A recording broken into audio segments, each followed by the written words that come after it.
It was an ordinary Tuesday morning, or at least it was supposed to be. I sat at the kitchen table, holding my coffee mug between my hands. The warmth of the mug felt comforting against the chill of the morning. The house was quiet, a silence that seemed to stretch on forever as the sound of the morning routine faded into the background. Emma, my daughter, had left for school, and Greg, my husband of 25 years, was still sitting across from me at the table, scrolling through his phone. The life I had worked so hard to build was drifting away, and I didn't even know it yet. For years, we had lived in this house, a place that I helped build, a place where we raised our daughter, where we made memories. It wasn't just a house to me, it was everything. A symbol of love, sacrifice, and hard work. But lately, things have started to feel off. The distant look in Greg's eyes, the growing silence between us, the way he seemed to withdraw more each day. I had noticed the small things, the missed conversations, the late nights at work, the way he no longer asked about my day. I kept hoping it would pass. Maybe it was just a phase. But deep down, I knew something was wrong. And now, as I sat across from him, the man I had spent half my life with, I felt the shift in the air. I felt like something was about to break, and I wasn't sure if I could stop it. Samantha, Greg's voice broke the silence, calm but unfamiliar. I hadn't heard him use that tone in a long time. I looked up from my coffee, trying to read his expression. There was something in his eyes that I couldn't quite place. His usual warmth was gone, replaced by something cold. "What's going on, Greg?" He didn't meet my eyes. Instead, he stared down at his phone, his fingers tapping absent-mindedly on the table. For a moment, I wondered if he was even listening. But then he said it, those words that would change everything. "I think it's time for us to talk." I felt the weight of those words settle in my chest. The air grew heavy, thick with tension. I wanted to ask what he meant, but the answer was already swirling in my mind. I braced myself for what was coming, but nothing could have prepared me for what he said next. "I think we've outgrown each other." Outgrown each other? The words echoed in my head. Outgrown? Like I was something he didn't need anymore. Like a coat that had grown too old to wear. My heart dropped into my stomach as I stared at him, not sure if I had heard him correctly. After everything we had been through, after all the years together, he was saying this. I felt my breath catch in my throat, but I forced myself to speak. "Outgrown? What does that mean, Greg?" He finally looked up at me, his eyes cold, his face unreadable. "You're just too comfortable, Samantha. Too settled. You're not exciting anymore.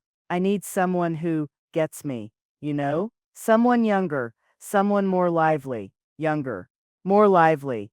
His words hit me like a slap across the face. My mind raced as I tried to process what he was saying. How could he do this? How could he throw away everything we had for someone younger? Someone who could give him what I couldn't. I swallowed hard, trying to hold back the tears that threatened to spill. "You're leaving me for someone else?" My voice was barely a whisper, but it felt like the loudest thing in the room. He nodded, his gaze shifting away from mine. "Yes, I've met someone else. Her name's Lily. We've been seeing each other for a while now." The words hit me like a punch to the gut. I felt the world spinning around me. Lily, a woman he had been seeing behind my back. A woman who was younger than me, someone who could give him everything I had once offered, but no longer could. I wanted to scream, to ask him how he could betray me like this, but all I could do was sit there in stunned silence. "Why now?" The question escaped my lips before I could stop it. "Why after all these years? Why are you doing this now?" He sighed, shifting in his seat, uncomfortable. It feels like we're different people now. We're not the same anymore. I'm not the same person I was when we first got together. I need something different. I need someone who can bring that spark back into my life." His words sliced through me like a knife. I had been the one to hold our family together, the one who had kept everything running smoothly. I had sacrificed my career, my dreams, everything for this family. And now, After all of that, he was telling me that it wasn't enough. That I wasn't enough. Is she moving in? I asked, the words coming out colder than I intended. I could feel the anger building inside me, the hurt turning into something fiercer, something I didn't know I had. He didn't hesitate. Yes, she's already moving in. I'm making arrangements. I felt my chest tighten. He was moving her into our house, the house I had worked so hard for, the house I had built. It wasn't just a house to me, it was home. And now, he was taking that from me too. I stood up, my legs feeling shaky beneath me. You've moved her in already? I asked, my voice rising, but I quickly swallowed the rising rage. And you think I'm just going to accept this? You think I'll walk away quietly? Greg didn't answer. He didn't have to. The silence between us said it all. He thought I would just let it go, that I would fade into the background, like the woman he no longer wanted. But he had made a mistake. I wasn't going to walk away quietly. I turned and walked out of the kitchen, my hands trembling, but my resolve grew stronger with each step. I was done being the woman who faded into the background. I had given everything to this marriage, and now it was time to take back what was mine. I couldn't sit still, not after the conversation with Greg. The words he said kept echoing in my head, replaying like a broken record. You're too settled. You're not exciting anymore. He didn't even have the decency to look me in the eye when he said it. And then the bombshell. I've met someone else. Lily. That name lingered in my mind, sharp and foreign, like a splinter I couldn't pull out. Her name didn't mean anything to me yet, but I already hated her. The thought of her in my space, in the place where I had poured my heart and soul, made my stomach churn. It wasn't enough that he was leaving me. Now he was taking her to my home, to our home. I didn't know what to do first. The shock was still fresh, still raw, and it made everything feel blurry. But I knew one thing. I couldn't just sit back and let him get away with this. Not without doing something. Not without reminding him that this wasn't just his house, his life. It was mine too. I had as much right to it as he did, and I wasn't going to fade into the background like he expected me to. I grabbed my phone, fingers shaking as I dialed Monica's number. Monica had been my friend since we were both in college. She had seen me through so much. My first job, my wedding to Greg, the birth of Emma. And now, she would help me with this. Monica, it's Samantha, I said when she picked up. I need your help. I don't know what to do, but I know I can't let him get away with this. There was a long pause on the other end. Then her calm voice replied, "Tell me everything." I explained everything. The conversation at the kitchen table, his cold, distant words. The revelation about Lily, and how he was moving her into our house. The betrayal, the sense of being blindsided by the man I had devoted my life to. God, Sam, Monica said after I finished. This is a lot, but you're not powerless. You need to know that. I felt a little lighter, just hearing her say it. What can I do? What are my options? Monica was quiet for a moment. I could hear the sound of papers shuffling in the background. Do you still have your name on the deed to the house? She asked. Of course, I said, my voice a little more hopeful. I've been the one paying the mortgage. Greg never refinanced. We never did anything to change it. Then you have more power than you think, she replied. You don't need to beg for anything. You have legal rights here. You can file for a partition action. If you want the house sold, you can force that. If you want to be bought out, you can make that happen too. I felt the weight of her words settle into me. Partition action. I hadn't even considered it, but it made sense. I could force the sale of the house. I could get what was mine. But won't that be messy? I asked, my mind racing with the consequences. What if it all gets ugly? What if it makes things worse with Emma? Sam, Monica said gently. It's already ugly. You can't control how Greg or Lily react, but you can control what happens next. This is your home too. You earned it. You don't have to walk away quietly. I breathed a little easier at that. Okay, I said. Let's do it. Let's file for the partition. Monica gave me a quick rundown of the steps. I would need to file legal paperwork, a petition to force the sale of the house. It wasn't going to be fast, and it wouldn't be easy, but I was ready. I couldn't let Greg just sweep this under the rug. He couldn't just take my home and walk away unscathed. We talked for a while longer, going over the specifics, and then I hung up, feeling more focused than I had in days. I wasn't sure what the future held, but one thing was certain: I wasn't going to let him take everything from me without a fight. The next day I drove to the house. I needed to gather a few things: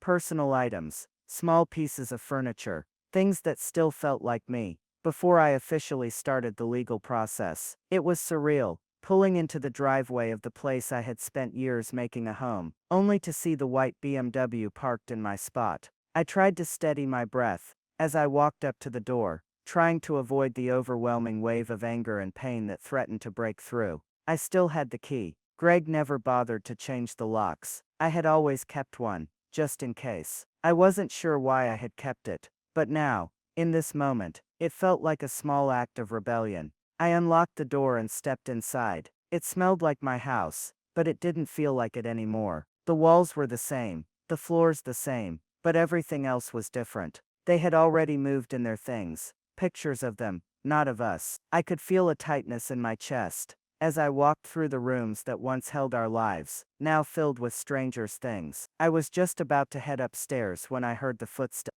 Bridget. She came down the stairs in one of Greg's old t-shirts, looking at me like I didn't belong. She stopped when she saw me, her face going pale. "What are you doing here?" she asked, her voice sharp. "I came to get my things," I said calmly, holding up the email she had sent me. The one on the pink stationery, the one that had made my blood run cold. "You were supposed to schedule a time," she snapped. "We have boundaries now." I didn't let her words bother me. Instead, I walked past her slowly, my heels clicking on the hardwood floors, sending the message that I was taking back what was mine. "I don't need to schedule anything," I said, my voice steady. "As long as my name is on the deed, I'll come and go as I please." Her face flushed with anger. "Greg will hear about this," she hissed. "Good," I said quietly. He should have been the one to greet me. I walked through the house, taking my time to gather the few things I needed. I wasn't in a hurry. They had taken so much from me already. They didn't deserve to see me sweat. Bridget followed me, shadowing me through the house. Her arms were crossed, her eyes rolling with every move I made. "Pathetic," she muttered under her breath. I stopped. "Excuse me." She stood up straighter, her eyes narrowing. "You couldn't hold on to your husband, so now you're playing petty games. You're jealous because he wanted someone better." I took a deep breath, my voice cool. "Better doesn't last, sweetie. And I'm not playing games. I'm claiming what's mine." I left without another word. I didn't sleep that night. My mind raced with thoughts of Greg, of Bridget, of everything that had been taken from me. It was hard to quiet the anger, the hurt, the overwhelming sense of betrayal. But there was something else beneath it all, something that had begun to rise inside me since that conversation at the kitchen table: determination. For years I had been the one who made sure everything in our life ran smoothly. I managed the bills, kept track of the house, made sure our daughter was taken care of, and sacrificed so much of myself to make sure Greg had what he needed. And now here I was, standing in the ruins of everything I had built, being told I was too settled, too boring, as if all my hard work, all my sacrifices, meant nothing. But that night, as I lay in bed staring at the ceiling, I realized something. I had been silent for too long. I had been quiet, accommodating, because that's what Greg wanted. That's what everyone expected of me. But silence wasn't strength. Silence wasn't power. Silence was surrender. And I wasn't ready to surrender. Not now. Not after everything I had done for this family. The next morning, I went about my routine. I didn't let Greg's betrayal, or the image of Bridget lounging in my house, dictate my actions. I put on my clothes, made myself a cup of tea, and took a moment to center myself. I didn't need to rush into anything. I had made my decision, and I knew what I had to do. I needed to take control, and I needed to do it quietly, strategically. I had no intention of making a scene. That wasn't who I was. I had always been the steady one, the one who kept everything grounded, and I wasn't about to lose that now. I called Monica again,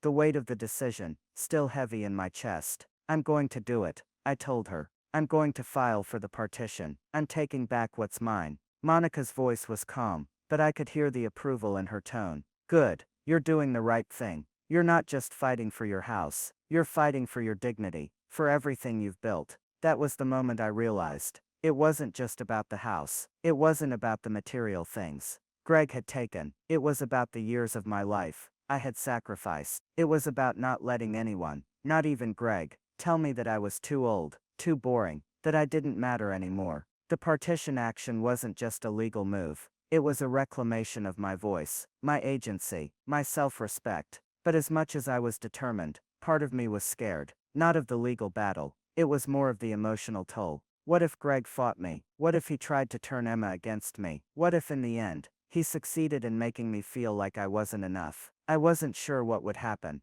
but I knew one thing. I wasn't going to back down, not now, not when I had already been so silent for so long. The phone rang that afternoon. It was Greg. I had already decided I wouldn't pick up, but somehow, my finger hovered over the screen. He left a voicemail.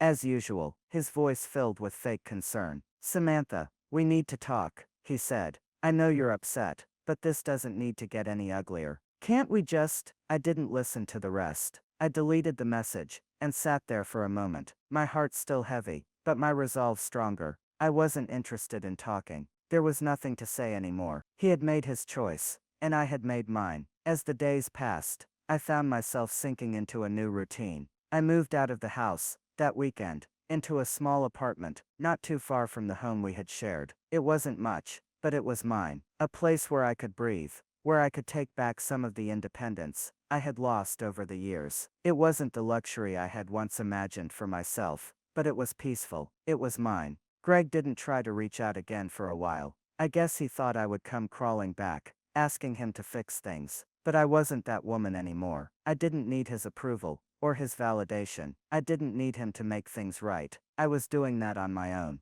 The legal paperwork started moving forward. Monica filed the partition action, and we started preparing for what would come next. It was a quiet process. Nothing dramatic. No court battles, or shouting matches. Just a slow, steady march toward reclaiming what I had lost. But in that silence, in that quiet strength, I was already winning. I found myself getting stronger, every day. Not just physically, though I did take up yoga, and started walking every morning, but emotionally, I started reclaiming parts of myself I had forgotten existed. I cooked meals for myself, not out of obligation, but because I wanted to. I spent evenings reading books, listening to music, rediscovering the woman I had once been before I became Greg's wife, or Emma's mother. I was finding my way back to me. And then, just as I was starting to settle into my new life, the unexpected happened. Greg called again. This time, he was more insistent. "Samantha, this isn't right," he said, his voice trembling. "I never wanted it to be like this.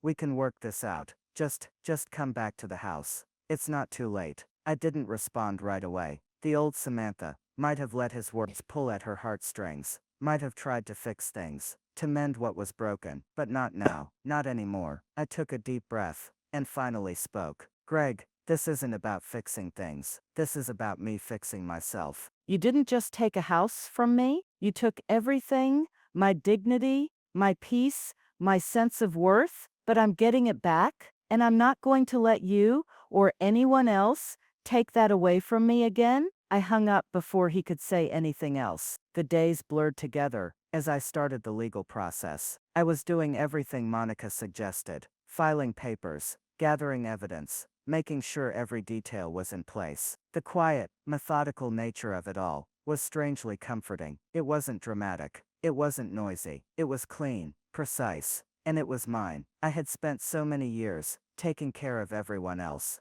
always putting everyone's needs before mine, always keeping the peace, always smoothing things over. Now, for the first time, I wasn't just letting things happen to me. I was taking control of the narrative. I wasn't going to let Greg's actions define my life, and I certainly wasn't going to let Bridget or anyone think I would quietly fade away. Monica had filed the partition action, and it wasn't long before the legal paperwork started moving. The weight of it all felt solid, secure. The court was going to take me seriously. I wasn't just some disgruntled wife. I was a woman with rights, with a voice, and I was going to make sure everyone knew it. In the days that followed, Greg avoided me. He didn't try to reach out directly again. Maybe he thought the silence meant I would cave. Maybe he thought I'd back down like I had always done before. But I didn't. I wasn't the same woman he married. One afternoon, As I sat in my small, temporary apartment, with my files spread out before me, I got a call from Monica. I had been expecting this.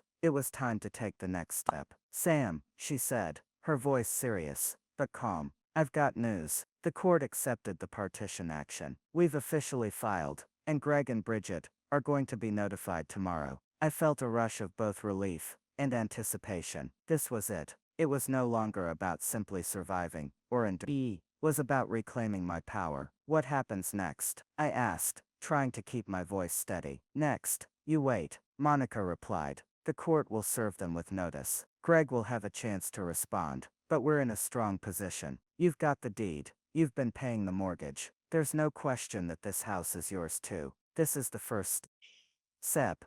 The hardest part is already behind you. I exhaled a breath. I didn't realize I had been holding. I'm ready, I said, my voice steady, even though my insides were churning with a mix of nerves and excitement. You don't have to do anything right now. Let the system speak for you, Monica reminded me. But if you feel like you need to say something to Greg, don't engage him directly. Let's keep this professional. It's better for everyone in the long run. I agreed, though it was hard to contain the anger that simmered beneath the surface. He hadn't just hurt me. He had humiliated me. He had taken everything, my home, my life, and the future we had built, and thrown it all away for a younger woman. I wasn't just fighting for the house anymore. I was fighting for my dignity. The next day, I received the court notice. The partition action had been officially filed, and it was time for Greg and Bridget to respond. Greg's lawyer called shortly after, but it wasn't to try and work things out. He was trying to throw up roadblocks. He claimed Greg was willing to buy me out, but it was clear they were scrambling. They didn't have the resources. They didn't have the funds. And in the back of my mind, I knew they weren't even close to being able to afford it. They had moved too quickly. They had made too many assumptions. I wasn't about to let them buy me out of what was rightfully mine. Not after everything. I could feel the weight of the next few days settling on me. It wasn't just about the legal battle. It was about reclaiming my voice. About making sure they knew I wasn't going to be bullied or pushed around. I had fought for this house before, back when Greg and I first bought it, and I would fight for it again, this time with a strength I didn't even know I had. Greg eventually called. I let the phone ring for a moment, before I picked up. I had no intention of making this easy for him. He had betrayed me, discarded me, and now he wanted to talk. Samantha, Greg's voice came through, his tone soft, almost apologetic. Look, I know this is hard, but you don't have to make this harder than it has to be. Why are you doing this? I could feel my jaw tighten, the old wounds reopening, but I kept my voice even. Because I don't trust you anymore, Greg. You're the one who made this hard. You're the one who chose to throw away everything we built, for something that wasn't even real. He sighed, a long frustrated exhale. We were done, Sam. You knew it. This was bound to happen eventually. That's not true, I said, my voice stronger now. You didn't even give me the chance to be done. You made the decision for both of us. You took everything from me. This house, this life. It was never just yours. There was a long silence on the other end, and for a moment, I thought he might actually listen. But then, I heard the familiar shift in his tone, the defensive, blaming tone. You're just making this about the house, aren't you? That's all you care about. You're bitter. It's over. You need to move on. No, Greg, I said, shaking my head, even though he couldn't see me. It's not about the house. It's about the principle. It's about me not letting you treat me like I'm nothing. You've already taken so much, but I'm not going to let you take this too. He muttered something under his breath,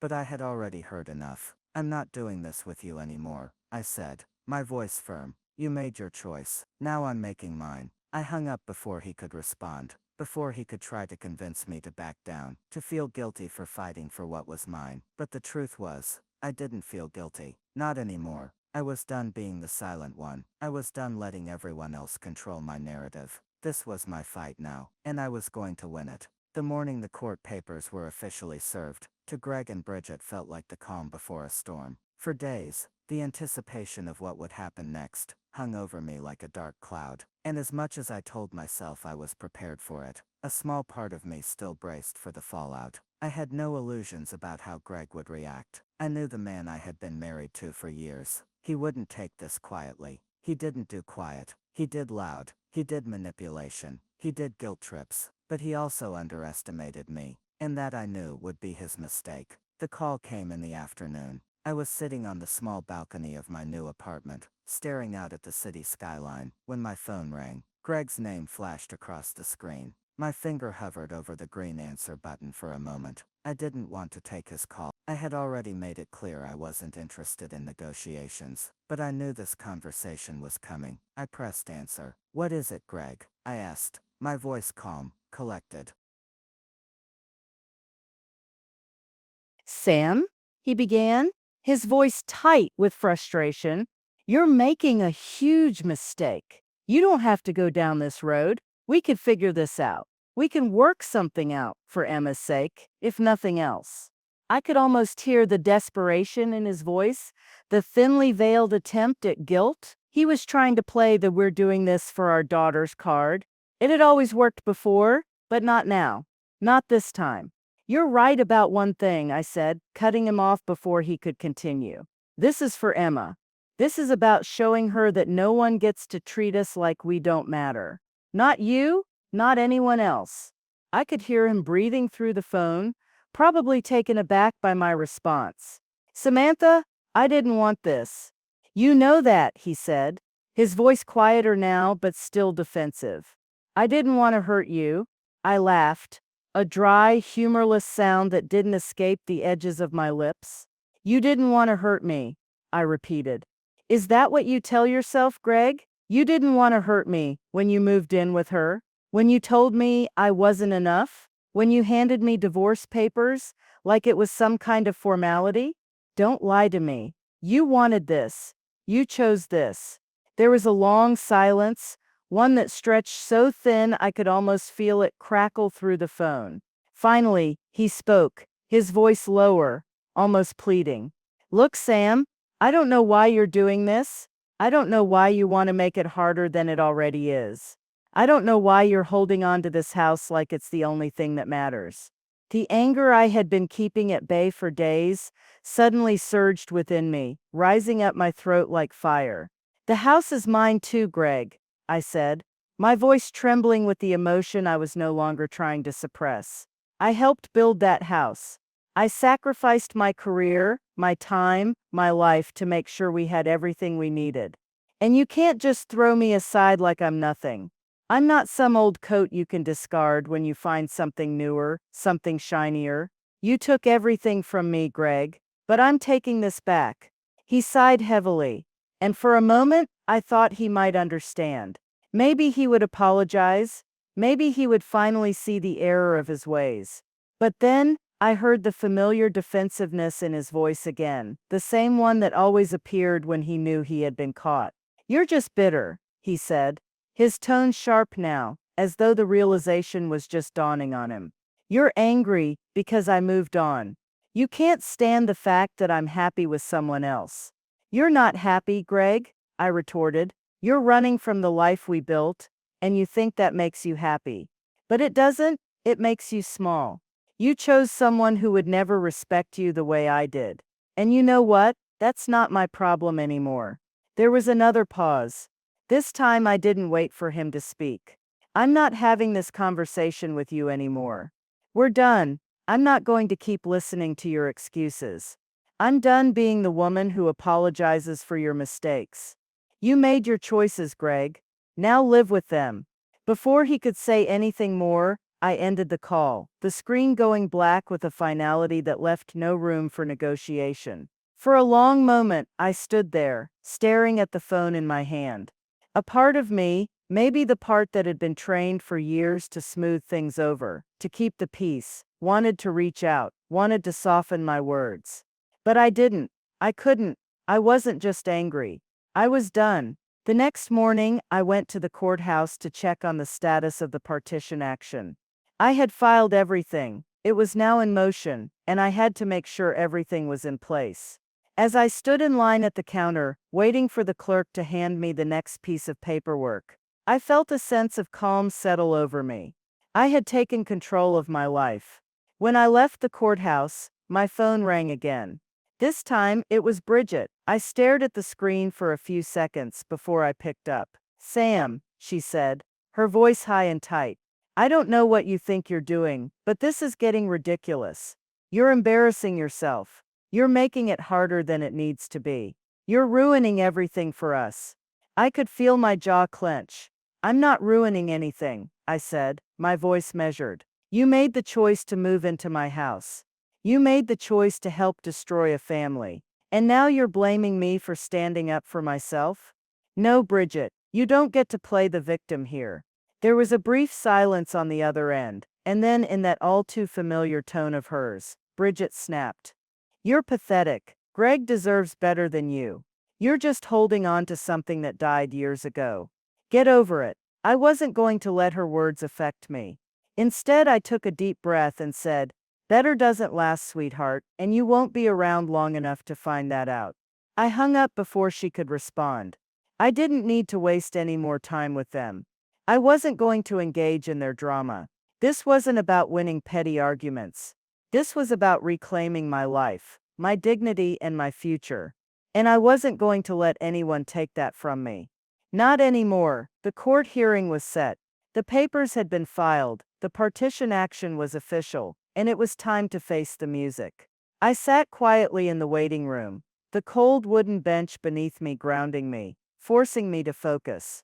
I had done everything right so far, kept my emotions in check, followed the legal process, but today, it felt different. I was nervous, not because I doubted my case, but because the finality of it all was sinking in. This was it, the moment of truth. Greg and Bridget arrived soon after, looking every bit the confident couple they thought they were. I noticed the way they avoided eye contact with me. They knew this wasn't going to be easy for them. They had assumed I would quietly fade into the background, just like they thought I would accept Greg's betrayal without a fight. But I wasn't the woman I once was. When the judge entered, everyone stood, and I took a deep breath, standing a little taller than I had before. The room went silent as the judge reviewed the case. Greg's lawyer spoke first, presenting a case that we both knew wouldn't hold up. They tried to claim Greg couldn't afford to buy me out, and that the house should remain theirs. But Monica had already prepared for this, and we had all the evidence to prove Greg's failure to act on the deed. I could feel Greg's gaze on me, but I didn't look at him. I couldn't afford to show weakness, not now. When it was my turn to speak, I kept it short and to the point. "I'm not here to make this personal," I said. "I'm here to claim what's mine, what I've worked for. This house is half mine, and I've earned it." The judge listened, and then after a brief pause, delivered his ruling. "Miss Foster remains the legal co-owner of the property. Unless the parties reach a private agreement, the property must be sold." The finality of it hit me all at once. There would be no more back and forth, no more excuses. The house would be sold, and I would walk away with what I was legally entitled to. Greg didn't speak, neither did Bridget. The look on their faces told me everything I needed to know. They hadn't expected me to fight this hard, but I had. Walking out of the courtroom, I felt a strange mix of emotions, relief, triumph, but also a kind of peaceful finality. This was the moment where the past truly ended. Monica looked at me and smiled. "You did it. This is your win, Sam. You fought for yourself, and you won." It wasn't just a victory over Greg and Bridget. It was a victory over everything I had lost in the last few months. I had taken back control of my life, and no one could take that away from me. Weeks passed after the court ruling, and life began to settle into a new rhythm. The house was officially on the market, and the days of endless phone calls, emails, and legal documents were behind me. The partition action had worked, and I had won the right to sell. The feeling of having everything in motion, of knowing I had taken back what was mine, was a strange mix of peace and anticipation. Greg and Bridget had moved out, but not without their own struggles. They tried to keep the house on the down low, avoiding realtors, trying to sell it themselves to save money. But it was clear they were overwhelmed. The market was tough, and the house was no longer theirs to control. I had made sure of that. I didn't want to be involved in the sale. Monica handled everything. I wasn't interested in dealing with Greg's calls, Bridget's passive-aggressive emails, or their guilt trips. I was done with them. Done with the past, done with the memories they thought they could erase. But when the sale sign went up in front of the house, it hit me harder than I expected. This wasn't just a transaction, this was the final act of closing a chapter. The house I had helped build from the ground up, the place where my daughter had learned to walk, where Greg and I had spent years together, was no longer my home. The buyer was a young couple, excited to start their life in a place they could call their own. They had big plans to renovate, to turn the space into something new. It made me feel something close to relief. This house wasn't just being sold to anyone, it was being sold to people who were going to love it as much as I had. When I checked my bank account and saw the final payout from the sale, I couldn't help but smile. I was $370,000 richer. It wasn't just the money that felt good, it was the freedom. The closure. I was moving forward. That evening, Monica called me with the news. The house had been sold, and the paperwork was finalized. It was over. "I'm proud of you, Sam," she said, her voice filled with warmth. "You did it. You took what was yours." I took a deep breath, feeling the weight of it all lift. I didn't just take the house. I took back my life. I said, smiling to myself, and I'm never looking back. The days after the sale were quiet. The tension that had filled the house for months seemed to dissipate, and I could finally breathe. I had won, not just the house, but my own peace of mind. I had reclaimed my life. The house was sold, and Greg and Bridget were no longer part of it. They were no longer part of my life. I spent most of my time sorting through the new chapter I was creating.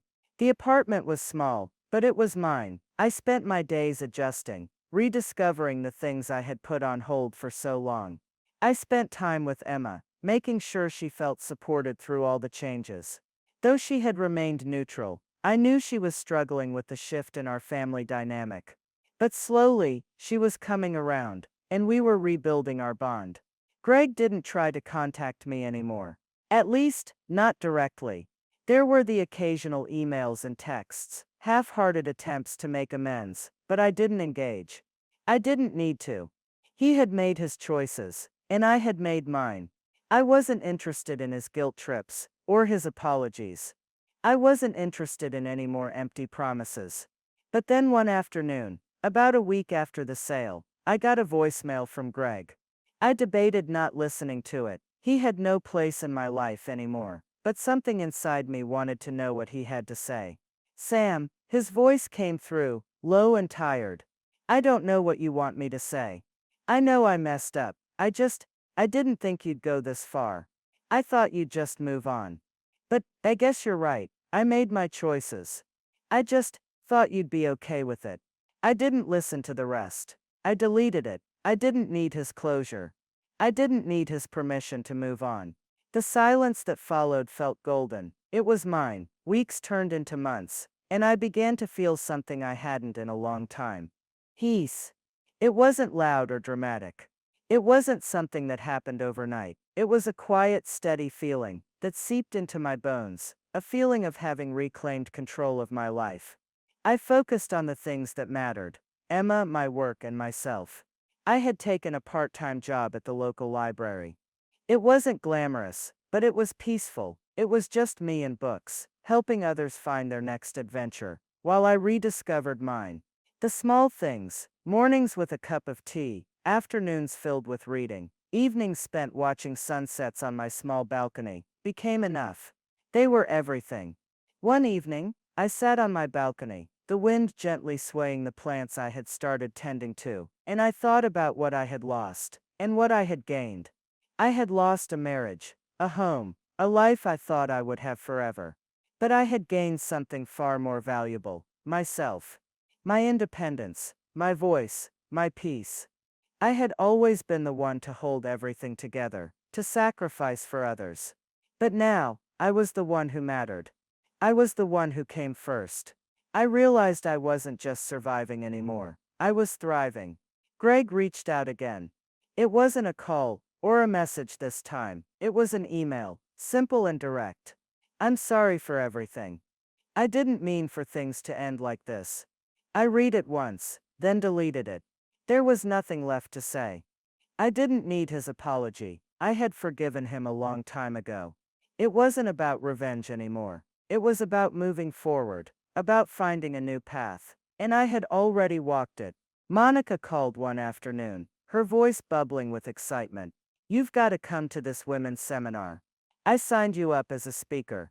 I hesitated. "Monica, I'm not ready for that. I'm not a public speaker." "Nonsense," she laughed. "You've got a story that needs to be told. And trust me, there are women out there who need to hear it. You've been through something most of them will never understand. You need to share it." Reluctantly, I agreed. When I walked into the seminar room, I was met with tired eyes, eyes that had seen too much. I could feel their pain, their struggle, their silence. And in that moment, I knew exactly why Monica had signed me up. I wasn't just there to speak to them. I was there to show them what I had learned, that it's never too late to take back your life. I told them my story, not just about Greg, not just about the divorce, but about the journey I had taken to rediscover myself. I spoke about the silence I had once lived in, and the strength that grew from that silence. I spoke about finding my voice, and knowing my worth, no matter what anyone else thought. By the time I finished, there wasn't a dry eye in the room. A woman came up to me afterward, tears in her eyes. "You reminded me that it's never too late," she whispered. "Thank you for showing me that I can still change my life." In that moment, I realized something important. I had not only reclaimed my life, I had given others permission to do the same. Months passed, and I continued to build my life, in ways I never thought possible. I kept to myself, focused on my work, my new routine, and the relationships I had once neglected, like with Emma, who had started to open up more to me. She saw the changes in me, and it made me proud. I wasn't just her mother anymore. I was her equal. I was strong, independent, and unapologetically myself. But as time went on, I started to think about the legacy I wanted to leave behind. I had rebuilt myself from the ground up, and I didn't want my story to fade into the past. I wanted to be remembered as someone who didn't just survive hardship, but emerged stronger because of it. I wanted to make a real difference, to show women that their voices mattered, that they didn't have to stay silent in the face of betrayal. I knew I could do more. I knew I could help others who were stuck in the same place I had been. I took a portion of the money from the house sale and donated it anonymously to a local women's legal fund. The organization helped women leave toxic marriages, fight for their rights, and rebuild their lives. I didn't need recognition. I didn't need a plaque. I just needed to know that my pain had served a greater purpose. That someone somewhere would find the courage to leave an unhealthy relationship because they knew they weren't alone. A few weeks later, I got a thank you letter from the fund. In it, they shared how the donation had helped 3 women escape abusive marriages. 2 of them had used the money to file lawsuits that changed their lives. That was my real legacy. Not the money, not the house, not the revenge I had gotten, but the knowledge that my actions were part of someone else's freedom. I didn't need to be the one in the spotlight anymore. I didn't need to be the center of attention. I had already claimed my power, my peace. But sometimes I thought about what Greg had said, how he had assumed I would fade into the background. He thought I was too weak to fight back. That was his mistake. He didn't know me. He didn't know that sometimes silence is not surrender.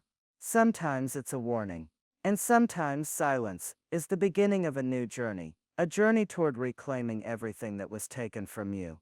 I had made sure to remind him of that, and now I was quietly watching the world I had once known shift away, leaving behind only what I had built on my own.